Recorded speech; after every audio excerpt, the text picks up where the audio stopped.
Selamat pagi, saya Caipen mewakili masyarakat Dusun Rondau, Desa Merah Arai, Kecamatan Angatibida, Kayan Hulu, Kabupaten Sintang.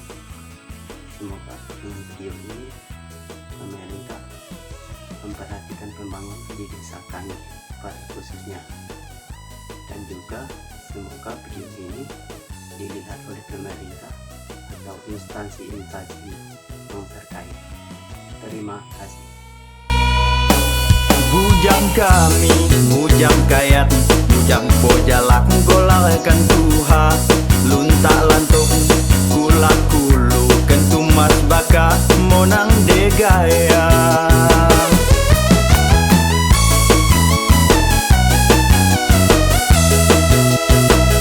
Tika pegawai berombong tampil, berores muha ke tiap kampung. Jalur kayat, jalur terbida, menkala ada kata bonbota.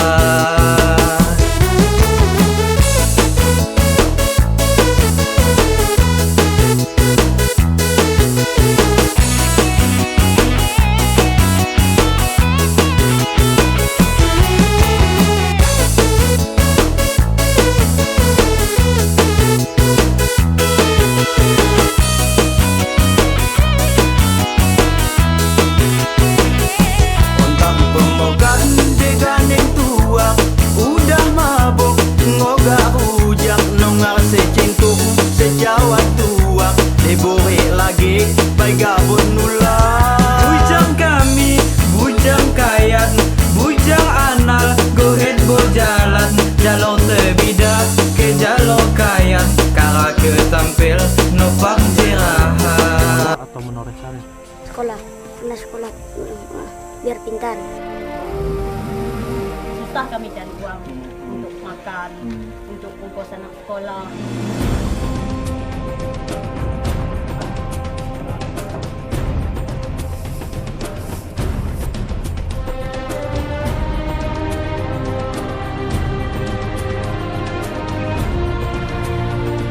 Bupati pernah ke sini?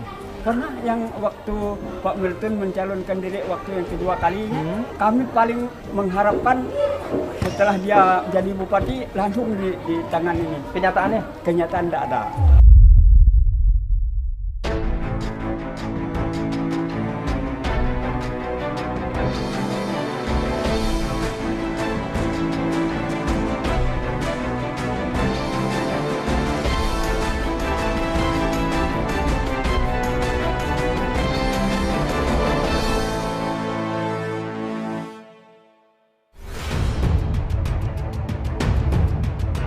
Perhatian tim Indonesiaku kali ini tertuju pada wilayah Provinsi Kalimantan Barat. Tepatnya berada di wilayah Kabupaten Sintang, Kecamatan Kayan Hulu. Jalan berupa tanah merah yang cukup dalam menjadi jalur kami menuju desa. Sebelum menuju ke Desa Merah Arai, kami terlebih dahulu menuju Desa Tebidah yang menjadi wilayah terdekat desa tujuan kami.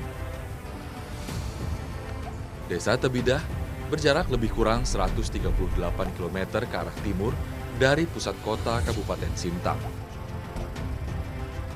Jalur tanah yang cukup dalam membuat kami harus membuang beberapa bagian sisi jalan agar tidak mengenai badan mobil. Sayangnya, jalan dengan kondisi yang memprihatinkan seperti ini adalah jalan provinsi. Pada tahun 2017, anggaran sebesar 1,9 miliar rupiah telah dikucurkan. Sayangnya, belum terdapat perbaikan maksimal di jalan yang memiliki panjang lebih dari 100 km ini. Banyaknya jumlah kendaraan yang melintas, serta kondisi cuaca yang tidak menentu, membuat kondisi jalan semakin hancur. Kondisi tanah yang kering dan cukup dalam, membuat kami harus berhati-hati ketika melintasi jalur. Setelah menempuh 6 jam perjalanan, akhirnya kami tiba di wilayah Tebidah. Perjalanan kami tidak berhenti di sini. Untuk bisa sampai ke Desa Merah Arai, kami harus melanjutkan perjalanan menggunakan perahu.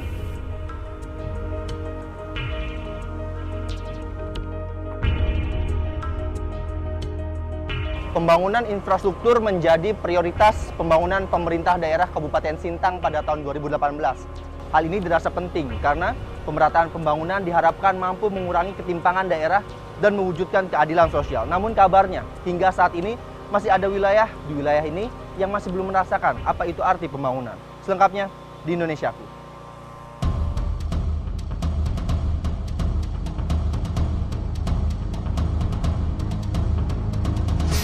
Desa Merah Arai. Berjarak lebih kurang 47 km dari pusat kota kecamatan yang terletak di wilayah Nanga Tebidah. Waktu perjalanan yang ditempuh warga pun bergantung pada debit air sungai. Bila kondisi air sedang pasang, warga membutuhkan waktu lebih kurang 3 jam untuk bisa sampai ke desa. Waktu tersebut dapat menjadi berkali lipat bila kondisi air sungai sedang surut. Jadi ada beberapa riam yang harus kita lalui untuk sampai di Desa Merah Arai itu. Dan ini merupakan riam terbesar dan tersulit karena kekuatan mesinnya itu yang kecil. Jadi mengharuskan kita, beberapa penumpang itu harus turun karena memang bebannya cukup berat. Karena kalau nggak turun, susah mesin itu untuk mendorong perahu ngelewatin riam besar ini.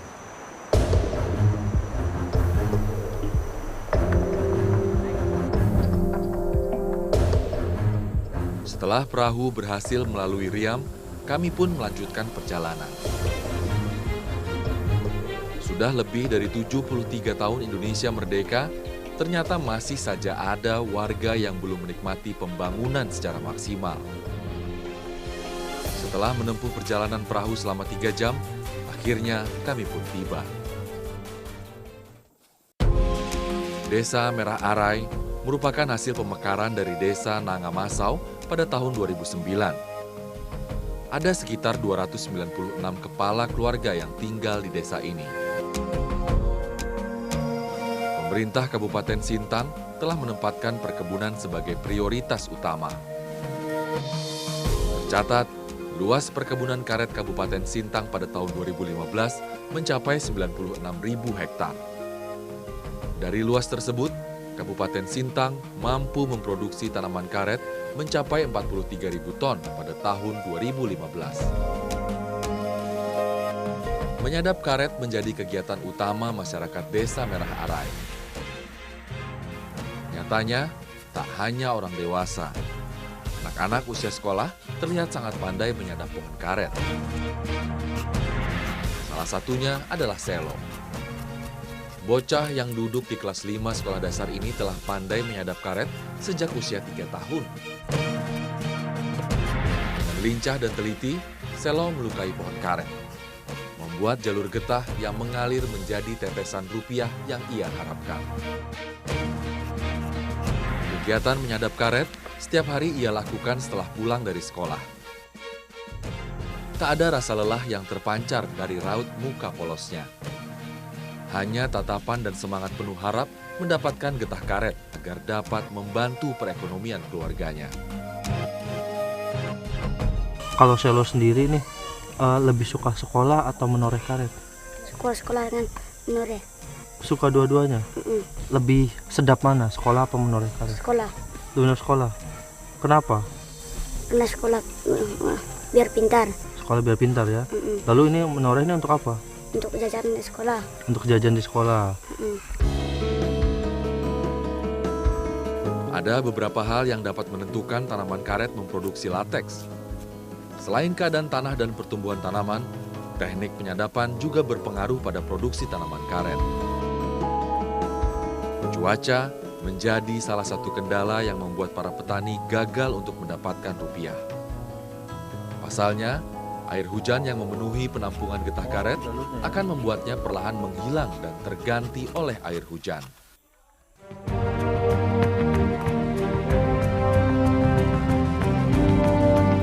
Selo mengumpulkan karet dalam penampungan untuk dijual kepada pengepul. Dalam waktu 1 minggu, Selo bisa mendapatkan uang Rp50.000. Hasil ini ia sisihkan untuk membeli kebutuhan sekolah. Sayangnya, harga karet sedang merosot. Setiap 1 kilogram getah karet hanya bernilai Rp5.000. Menurunnya harga getah karet turut meningkatkan angka kemiskinan yang ada di Kabupaten Sintang. Hal ini membuat Kabupaten Sintang masih menduduki posisi keempat daerah termiskin yang ada di Provinsi Kalimantan Barat. Hitungannya harga tertinggi atau terendah? Terendah. Terendah. Kenapa bisa harga serendah itu saat ini? Entahlah, nggak tahu. Itulah makanya kami di sini sangat sulit, sangat susah kami cari uang untuk makan, untuk ongkos anak sekolah. Memang sangat susah lah kami di sini.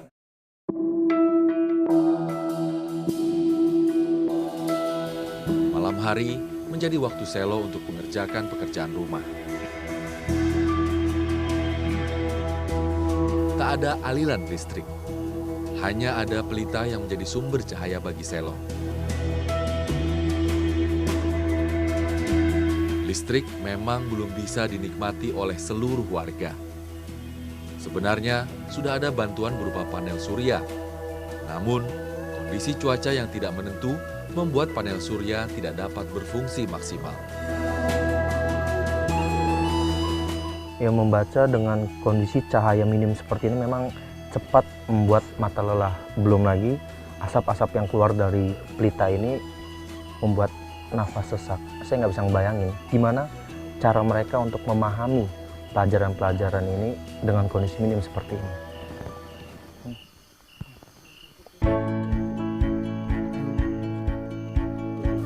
Baca di tempat yang minim cahaya membuat mata harus bekerja keras.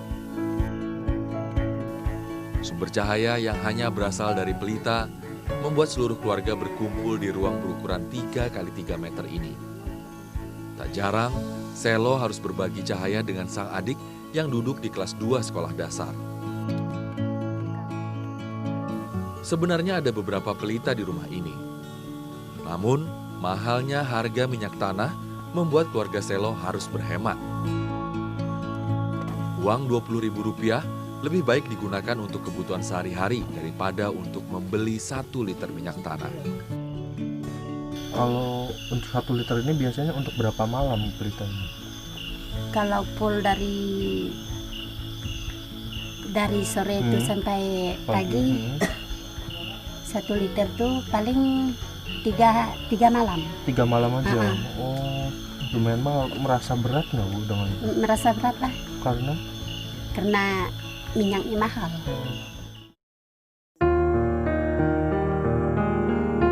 Keterbatasan infrastruktur di wilayah Desa Merah Arai turut berdampak pada sarana dan prasarana pendidikan yang ada di wilayah ini. Masalah jarak menuju sekolah induk membuat masyarakat memutuskan membuat sekolah jauh untuk anak-anak mereka.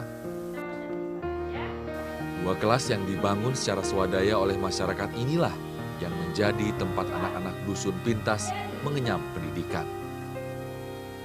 Dusun Pintas merupakan dusun terjauh yang masuk dalam wilayah Desa Merah Arai. Sekolah jauh digunakan untuk siswa kelas 1 hingga kelas 3 sekolah dasar.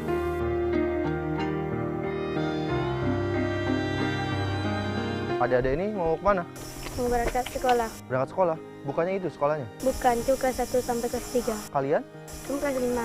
Kelas 5? Kalau kelas 5 memang di mana? Di sana, di Merah Arai. Oh, di Merah Arai, sekolah induknya ya? Mau berangkat sekarang? Saya ikut sekalian ya? Ya. Ayo.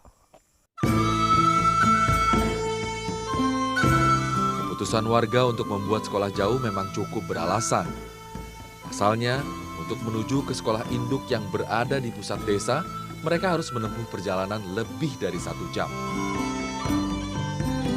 Bahkan, mereka yang sudah duduk di kelas 5 pun harus berangkat secara bersamaan agar aman selama perjalanan. Pembangunan jalan antar dusun yang belum maksimal membuat siswa sekolah dasar harus keluar masuk rimbunnya hutan. Berjalan secara bersamaan seperti ini membuat mereka merasa aman dari kemungkinan bertemunya hewan liar. Keputusan warga Dusun Pintas untuk membuat sekolah jauh memang cukup beralasan karena Sekolah induk ini berada di pusat desa dan membutuhkan jarak 1 hingga 1,5 jam dari Dusun Pintas untuk sampai ke pusat desa. Dan bisa dibayangin kalau misalkan yang lewat sini adalah anak-anak kelas 1 sampai kelas 3, ini cukup membahayakan karena anak-anak kelas 5 aja ini harus berhati-hati melewati jembatan ini karena memang cukup mengerikan ini. Udah numpuk kalau berkas permohonan tuh. Tanggapnya itulah nanti begitu terus. Kami paling mengharapkan setelah dia jadi bupati langsung ditangani. Kenyataannya? Kenyataan tidak ada.